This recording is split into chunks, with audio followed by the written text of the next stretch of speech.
अस्सलाम वालेकुम स्टूडेंट्स। आज 24 जून को जो टेस्ट हुआ है सुबह को मॉर्निंग सेशन वाला, वो आज मैं एक्सप्लेन कर रहा हूँ। तो उसकी की आप काइंडली वेरीफाई कर लीजिएगा, जो जो भी टेस्ट करके आ गए हैं, और जिनका कल और परसों टेस्ट है या शाम को टेस्ट है वो भी चेक कर लीजिएगा।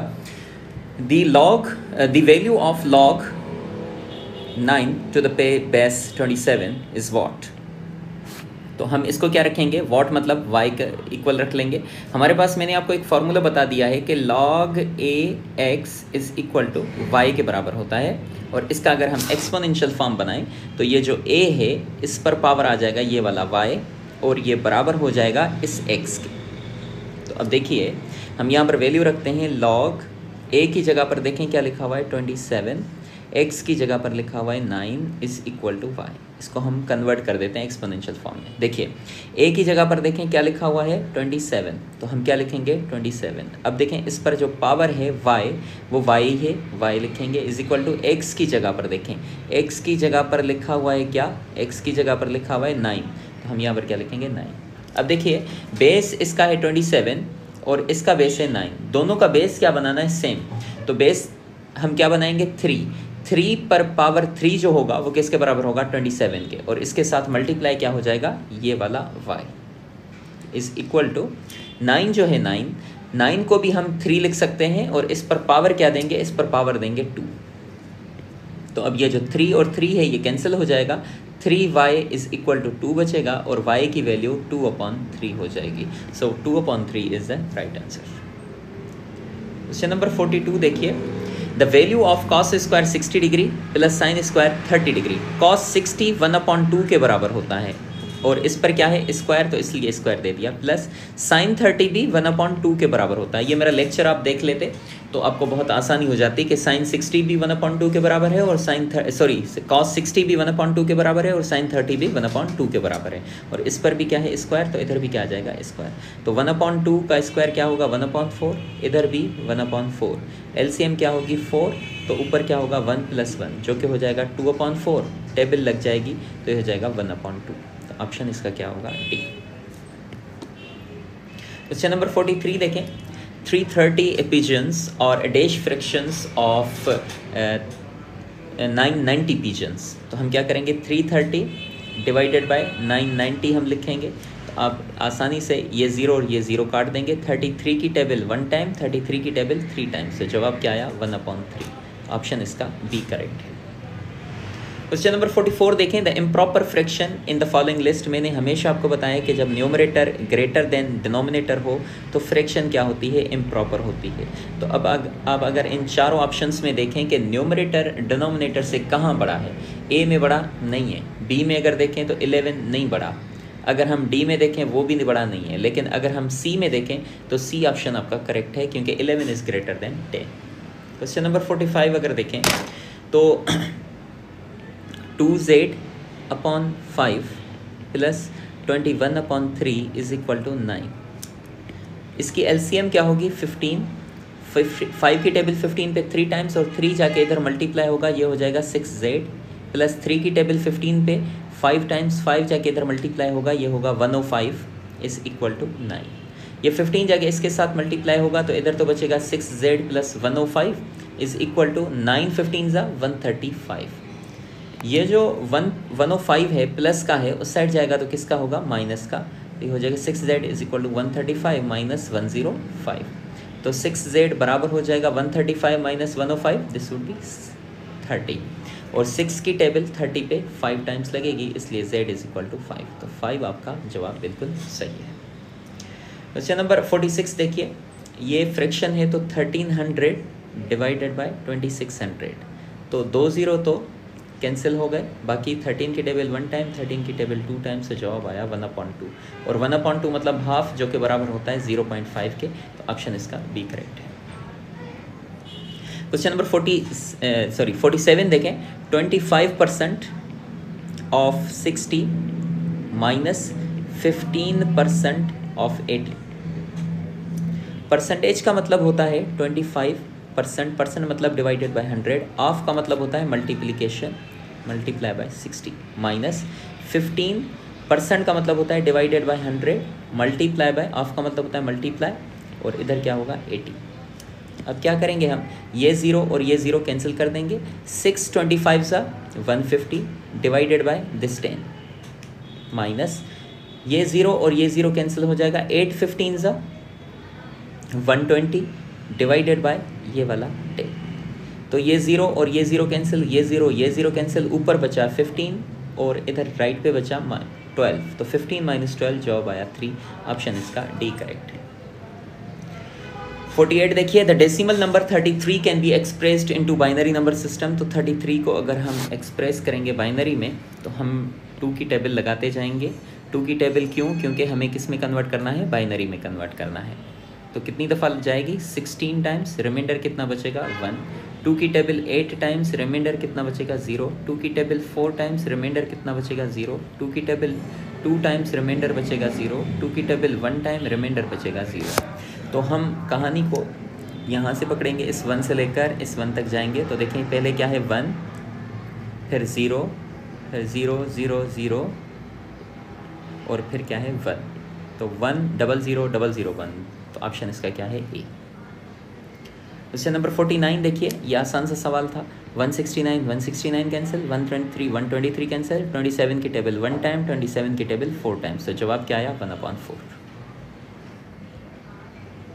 क्वेश्चन नंबर 50, बी डिफरेंस ए करना है तो पहले आपको किसके सेट एलिमेंट्स लिखने हैं, बी के ये वाले एलिमेंट्स 2 3 4 5 7। फिर क्या है डिफरेंस, फिर ए के एलिमेंट्स कौन से हैं 1 2 3 एंड 6। तो इसमें हम कैंसिल क्या करेंगे, कैंसिल करेंगे 2 एंड 3, ये कैंसिल हो गया। बाकी बी डिफरेंस ए जो है वो बराबर हो गया किसके 4 5 7 4 5 7 4 5 7। तो जवाब इसका क्या है सी। 51 देखें, Roshan bought a bike of 60,000, he wants to sell it by making a profit of 15%, the selling price of the bike. ये कल एक सवाल था, यही सवाल था कि रोशन बाटा बाइक या कोई चीज़ उसने खरीदी है 60,000 की और उस पर प्रॉफिट जो है उस पर डिस्काउंट जो है वो कितना है 15% है। आज इन्होंने क्या दिया है, प्रॉफिट कितना है 15% है। द सेलिंग प्राइस मतलब वो जो बाइक है वो कितने की है 60,000 की है, उस पर वो उसको वो 15% के प्रॉफिट पे अगर बेचना चाहता है तो कितने में बेचेगा, मतलब उसको जैसे प्रॉफिट हो कितना परसेंट 15%। अब क्या करेंगे 15% ऑफ 60,000 लिख लेंगे।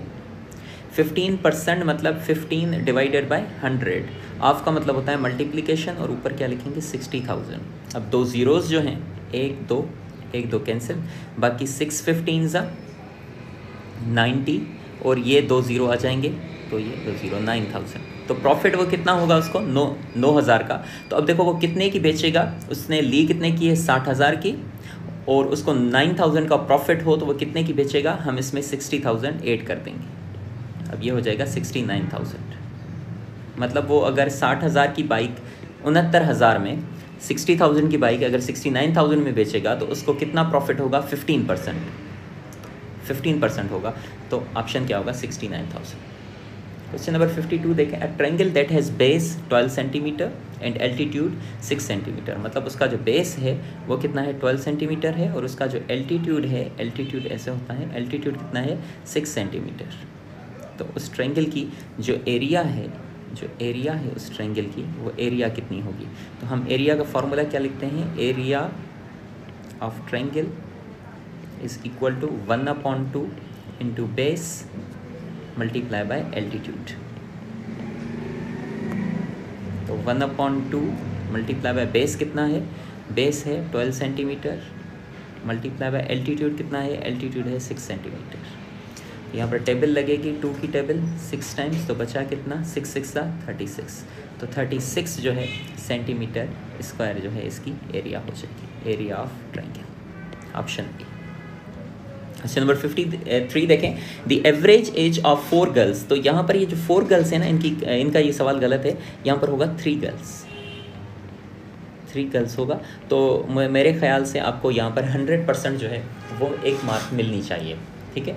The average age of 4 girls, यहाँ पर होगा 3 girls. The average age of 3 girls is 20 years and girls कितनी है आप यहाँ पर लिखेंगे, गर्ल्स नंबर ऑफ गर्ल्स कितनी है 3 है और उनकी जो एवरेज है टोटल एवरेज कितनी है, टोटल एवरेज है 20। और उनका जो रेशो है वो कौन सा रेशो है, 4:5:7। मतलब एक लड़की की एज अगर हम मान लें, लेट देयर एजेस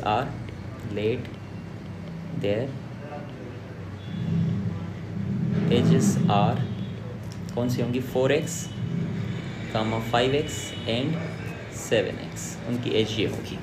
ठीक है, तो अब देखिए हम क्या करेंगे, सबको ऐड कर देंगे, 4x + 5x + 7x divided by 3 is equal to 20, क्योंकि sum of all the ages divided by total number of girls is equal to average के बराबर होता है। Sum of all the values divided by total number of values. So sum of all ages, इनको हमने क्या कर दिया, इन edges को हमने क्या कर दिया, प्लस कर दिया, और इसको 3 से डिवाइड किया। क्यों, क्योंकि 3 गर्ल्स हैं, 1, 2 और 3, और इनकी एवरेज कितनी है, एवरेज है 20 ईयर्स, इसलिए 20 लिखा।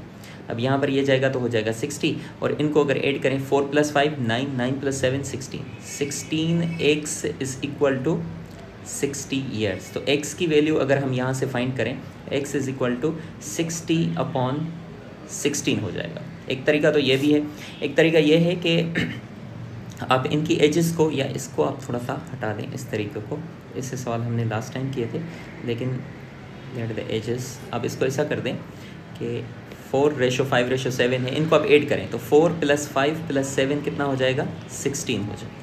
अब आपको जो बड़ी लड़की है, मतलब ओल्डेस्ट गर्ल है, उसकी अगर एज फाइंड करनी है तो एक जो 4 वाली होगी वो कम होगी, 5 वाली उससे भी कम होगी, और जो सबसे बड़ी होगी वो कौन सी होगी, 7 वाली होगी। तो हम क्या करेंगे, 7 divided by total ages 16 into average कर देंगे। एवरेज कितनी है, 20।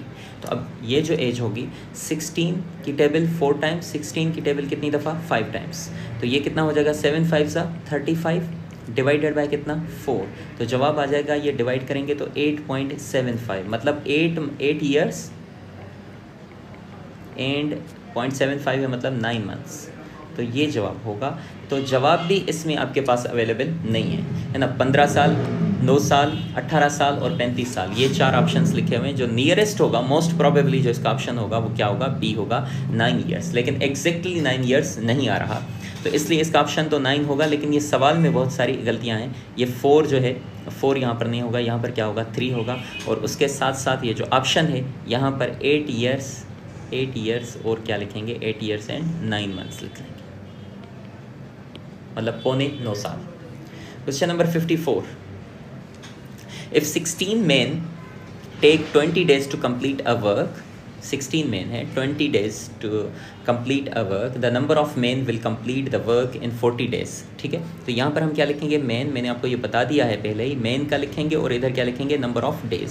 तो मैन कितने हैं, 16, यहाँ पर 16 लिखेंगे, और डेज कितने हैं, 20, तो यहाँ पर लिखेंगे 20। उसके बाद द नंबर ऑफ मैन हमें फाइंड करने हैं, जबकि complete the work and days कितने हैं, 40। और ये रेशो आपको पढ़ने से आपको लग रहा होगा कि ये कौन सा रेशो है, इन्वर्स या इनडायरेक्ट प्रोपोर्शन है। ठीक है, तो ये आएगा नीचे, या ये चला जाए मान लीजिए ऊपर, और ये चला जाए नीचे। तो ये हो जाएगा x/16 प्रोपोर्शन 20/40।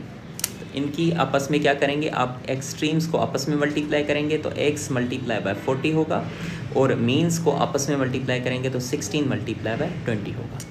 तो अब क्या होगा, x is equal to 16 × 20 divided by ये जो 40 मल्टीप्लाई हो रहा है, इधर जाके डिवाइड कर देगा। तो ये जो 0 है, 0 और 0 कट जाएगा। 2 की टेबल या 4 की टेबल 1 टाइम, 4 की टेबल 4 टाइम्स, और ये हो जाएगा 2 4 = 8। तो x की वैल्यू कितनी होगी, 8। 8 जो आदमी होंगे वो 40 दिनों में वही काम करेंगे जो 16 आदमी 20 दिनों में करते हैं। Question number 55, the ratio of 2 minutes to 60/100 seconds, 2 minutes to 60/100 seconds। अब हम जानते हैं कि ये तो 2 मिनट्स हम सेम लिख लेते हैं, रेशो 1 मिनट में कितने सेकंड्स होते हैं, 60 सेकंड्स। तो सोचो 10 मिनट में कितने होंगे, 10 मिनट में होंगे 600 सेकंड्स। तो ये जो 600 सेकंड्स हैं बेसिकली ये क्या है, 10 मिनट्स है। अब यहाँ पर टेबल लग जाएगी, टेबल लगेगी 2 की 1 टाइम, इधर 5 टाइम्स। तो रेशो क्या मिला, 1/5। ऑप्शन इसका बी होगा। Question number 56, 10 years ago P was half of Q in age if the ratio of their ages is 3/4, then the total number of then the total of their present ages is how many years. मतलब ये है कि 10 साल पहले P जो था उसकी उम्र आधी थी किसके, Q के। अब करेंटली उनका जो रेशो है एज का वो कितना है, 3:4 है। Then the total of their present ages is, अब उनकी जो प्रेजेंट एज है दोनों की अगर मिक्स करें प्लस करें तो कितनी होगी, ये सवाल है। ठीक है, तो अब देखिए इसको सॉल्व करने का तरीका कुछ यूँ है कि हम ये लिखेंगे कि P was half of Q in age. तो इन अदर वर्ड्स हम बोलेंगे कि Q जो है, Q is twice of age of P। मतलब अगर जो Q है उसकी एज P की एज जो है वो Q के आधी है, मतलब ये है कि P की एज अगर 5 है तो Q की एज कितनी होगी, 10 होगी। अगर P की एज अगर 15 है तो Q की एज कितनी होगी, 30 होगी। मतलब P की एज हाफ है, Q की एज उसकी डबल, ये चीज़ है। ठीक है, उसके बाद प्रेजेंट एज का रेशो देखें 3:4 है, मतलब 3x, P ये P है और ये क्या है, Q है। तो 3x एंड 4x ये एज है। तो 10 साल पहले क्या होगा, 10 साल पहले ये होगा, अभी एज उनकी P की क्या है 3x और Q की क्या है 4x। तो 10 साल पहले 10 ईयर्स अगो, तो यहाँ पर लिखेंगे 10 ईयर्स अगो।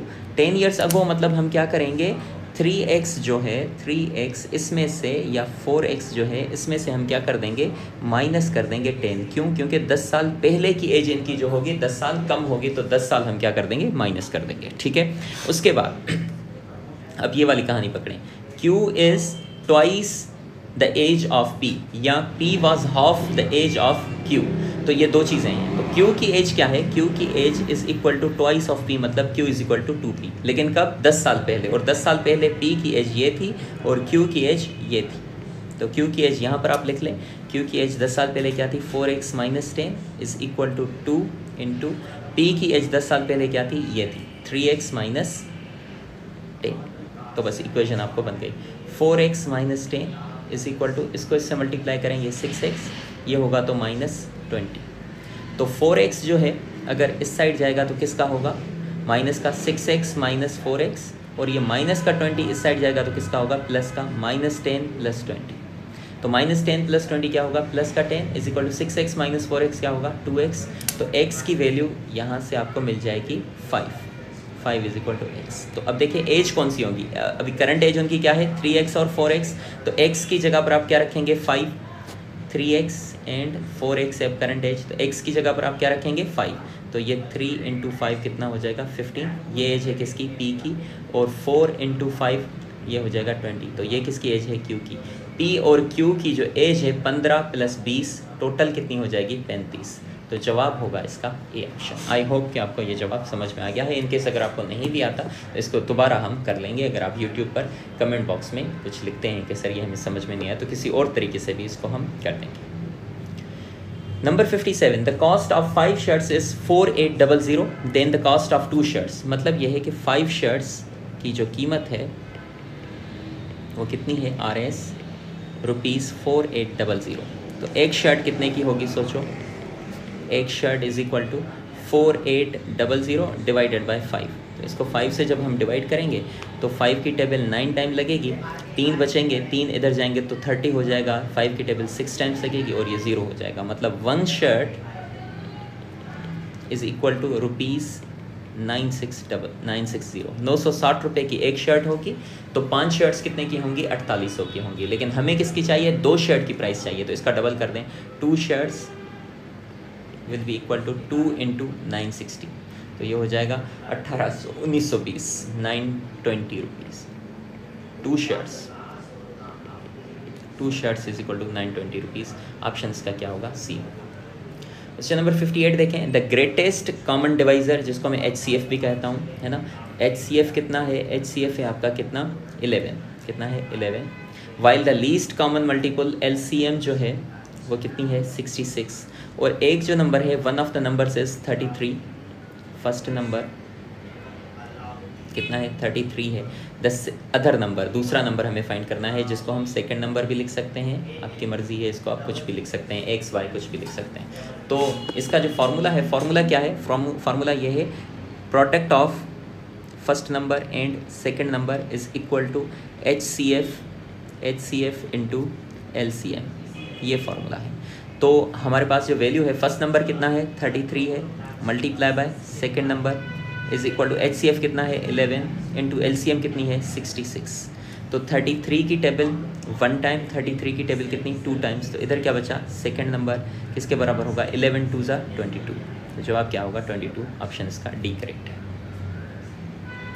59 देखें, the perimeter of a rectangle is 28 centimetre if the length of the rectangle is 7 centimetre then its breadth will be. तो देखें अगर हम रेक्टेंगल बनाते हैं तो उसका पेरीमीटर, ये मैंने प्रीवियस लेक्चर्स में बहुत अच्छे से आपको ये समझा दिए हैं सवाल, ठीक है। तो ये रेक्टेंगल है, रेक्टेंगल की जो पेरीमीटर है, पेरीमीटर किसके बराबर है 28, मतलब लेंथ, ये भी क्या लेंथ, ये विड्थ और ये क्या विड्थ, मतलब L plus W plus W। तो 2 W हैं और 2 L हैं, तो प्लस करेंगे तो आपको क्या मिलता है पेरीमीटर मिलता है। तो लेंथ ये कितनी दे रहे हैं, लेंथ दे रहे हैं 7, तो इसकी जगह पर हम क्या रखें 7 plus W is equal to perimeter. Perimeter कितना दे रहे हैं, पेरीमीटर है 28 सेंटीमीटर, तो यहाँ पर हम क्या लिखेंगे 28। तो ये कितना हो जाएगा 14 प्लस ये कितना हो जाएगा 2W इज़ इक्वल टू 28। तो 14 अगर उधर जाएगा तो माइनस का हो जाएगा, 2W is equal to 28 minus 14 हो जाएगा। तो 2W is equal to 28 minus 14 हो जाएगा।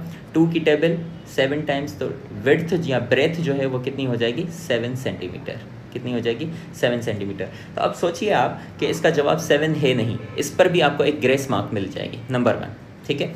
दूसरी बात क्या है, दूसरी बात यह है कि ये अगर 7 सेंटीमीटर है ना, अगर इधर ऑप्शन भी होता तो ये रेक्टेंगल नहीं होता, ये क्या होता स्क्वायर होता, क्या होता स्क्वायर, क्योंकि लेंथ भी उसकी क्या है 7 और विड्थ भी क्या है 7। देखें तो अब चारों को ऐड करें कितना मिल रहा है 28।